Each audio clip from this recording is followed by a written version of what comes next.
Die voordeel van gehoorsaamheid, wanneer iemand iets doen wat hy moet doen, is dat daar selfs wonderbaarlike dinge kan gebeur wat hy nie verwag het nie. Iets wat soos 'n groot verrassing kom. Luister gerus na hierdie paar woorde in Johannes 2 vers 5. Sy moeder, dit is Jesus se moeder, sê toe vir die kelners, dis die manne wat by 'n huweliksbevestiging die mense bedien het en agtergekom het dat die wyn opraak. Sy sê vir die kelners, wat hy, dit is Jesus, ook al vir julle sê, moet julle doen.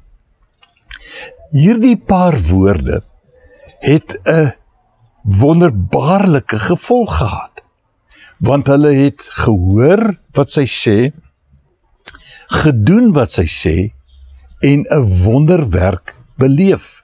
Ons weet dat die water in wyn verander het en dat dit skynbaar beter was as die wyn wat vooraf deur die gaste gebruik kon word.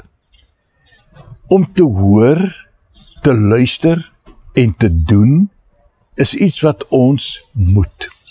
Daar is soveel wonderlike dinge in hierdie lewe wat vir ons wag, selfs wonderwerke, as ons maar net doen wat ons moet, bloot deur te luister, en nie allerhande redes te hê waarom ons iets nie moet doen nie, of waarom dit nie sal werk nie, en om ons eie gevolgtrekking te maak en te besluit wat die eindresultaat kan wees.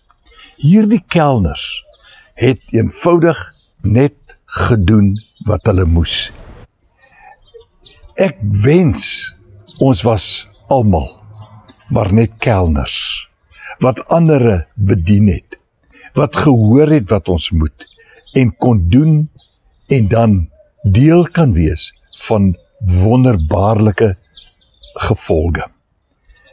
Wil jy nie saam met my luister en hoor en doen en sien dat God ons kan gebruik om wonderbaarlike dinge te beleef nie? Kom ons loop mooi